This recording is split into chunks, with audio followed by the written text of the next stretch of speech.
皆さん、また来てくださってありがとうございます。こちらはマンハッタンニューヨーク金曜日の午後です。ということでね、今週のまとめ明日あげますって言ってたんですけど、またね、ちょっともう関税のことでね、もうね、左翼メディアと、左翼ウォールストリートがもうね、本当にもうね、ちゃぶ台ひっくり返したぐらいね、もうめちゃくちゃになってるんですね。ということでね、それ慌ててるのはあちら側なんですよ。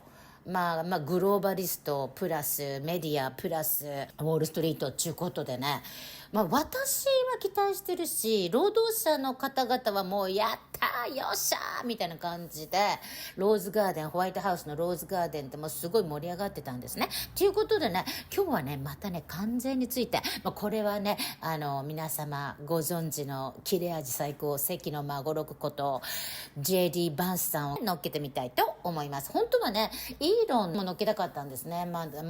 これは明日またニュースと一緒に乗っけたいと思います。今、アメリカを立て直すためにマイナスをカットする、そしてプラスを増やすと、こういうね、両輪でやってるわけなんですけど、どちらも素晴らしいんですよ。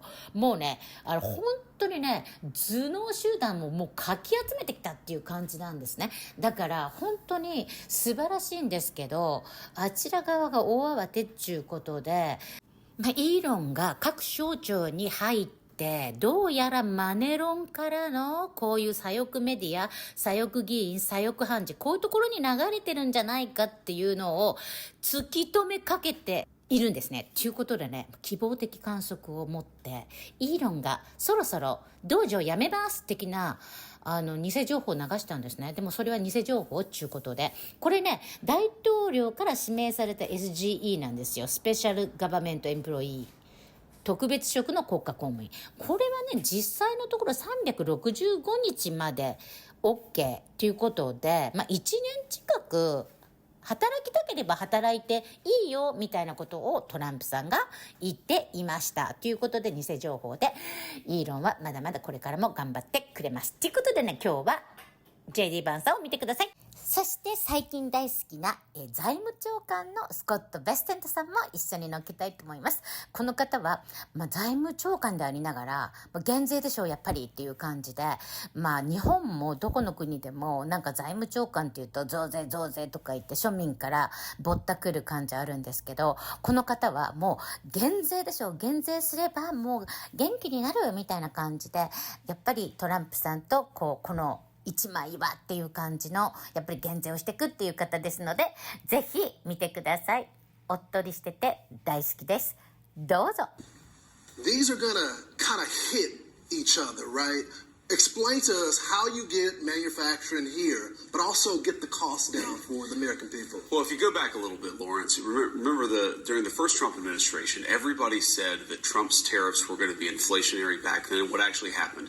We had 1.5% inflation. We had the fastest growing economy in a generation, and we had the beginning of a manufacturing renaissance in the United States of America. Then, of course, we had 4 terrible years of the Biden administration. But I think it's useful for all of us to step back and ask ourselves, what has the globalist economy gotten the United States of America?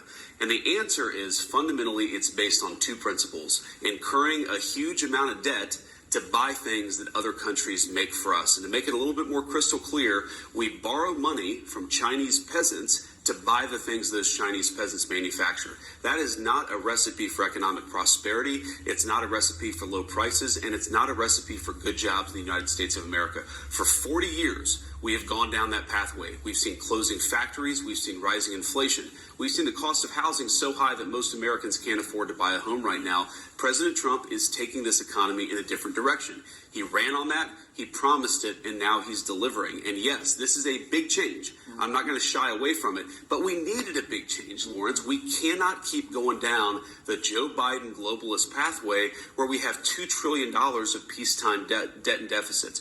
We have manufacturing disappearing. That is not working for Americans. We've got to take this country in a different direction. Mr. Vice President, there does seem to be a disconnect. You see Wall Street in the media and the markets, and they're freaking out right now. Yep. But then I look at those workers that were in the Rose Garden yesterday, and they're celebrating. I think about all the diners that I've done across the country, and all these businesses saying we've lost manufacturing here, and they're celebrating the move. What is the disconnect between the market and the people, those workers that are cheering this on right now? Well, I think on one hand, frankly, a lot of people have gotten rich from American jobs moving overseas, but American workers have not gotten rich. And frankly, American companies have not gotten wealthy from the increasing growth of foreign competitors manufacturing overseas. As the president says, Lawrence, these foreign companies, they charge us ridiculous tariffs. They engage in a lot of non-tariff practices like currency manipulation. That has been awful for Main Street in the United States of America. It's meant those diners, their customers, don't have jobs anymore. It meant those great steel mills, those great auto plants have closed down and their workers have been laid off. What I saw yesterday in the Rose Garden was incredible enthusiasm because a lot of those workers, they've been working hard for 10, 20, 30, 40 years. Young and old were in the Rose Garden yesterday. They've never had a president who stood up for their jobs and stood up for American prosperity. They finally see something has shifted. There were Democrats out there, Republicans. There were union and non-union workers alike. They know this is a big change, but we need a big change in this country because what we've done, what we did under the Biden administration, it just wasn't working. Chinese have a very different economic system. They have low cost, some would call it literally slave labor. They subsidize industry with subsidized loans. They have a lot of non-tariff barriers. Your show can't be shown there. Yes. So we're pushing back against that. And with the tariff income, it can be substantial. And if we think like a classical model of tariff income would say, if there's a 10% tariff, then the currency would appreciate about 40% of that, so 4% of it. Then the producer in the other country would eat about 4%. And then the U.S. consumer might have a one-time price adjustment of 2%. So, in a 10% tariff, maybe the consumer pays 2% of it. We saw there's a study out recently from a group at MIT that shows that with President Trump's first China tariffs, which were approximately 20%, the price level went up 0.7. So to answer your question, if we could put on a 20% tariff and have the foreigners pay that and use that money to bring down our government deficit and keep taxes low here, that's a very unique formula that hasn't been tried in this country for a long time. Between the tariff income and what Doge is doing in terms of the cutting government expenses. So CBO scoring, and for 35 years, I was on the other side of the wall. And I would always, CBO says this. And I didn't really realize that CBO scoring is a lot like Enron accounting, that it's not real. And when you actually look at the real But you assumed it was on the outside? Sure. Well, they're experts. It's a congressional budget office. It's a congressional budget office. And they're well-intentioned people. They just have the nonsensical rules. Like, think about this. When all the scoring's done over a 10-year window. Yes. Okay? So they just assume 1.7 or 1.8% economic growth over the 10 years. And that never moves. Whether you raise taxes or cut taxes, doesn't move. So that's what during the campaign, when Vice President Harris was announcing all these big tax increases she wanted to do and things like that, that the CBO was scoring her very well.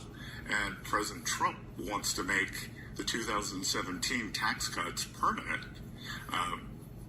That was kind of a blowout number because obviously growth's going to go up a lot when you cut taxes. So that was a long way of saying we will not get credit for the tariffs in any bill because Congress is not going to legislate it. The president's doing it with executive authority, but the money will be coming in. We've already taken in several $100 million on the China tariffs from his first term. We take in about $35 billion a year just on the old tariffs, not on the new ones. So in the CBO window, that's about $350 billion, which pays for a lot of the president's promises on no tax on tips, no tax on Social Security, no tax on overtime. making interest deductibility on autos made in the U.S. And think what the president's doing here. He is backing into an affordability solution for the bottom 50% wage earners, because they're the ones who will benefit from all four of those programs.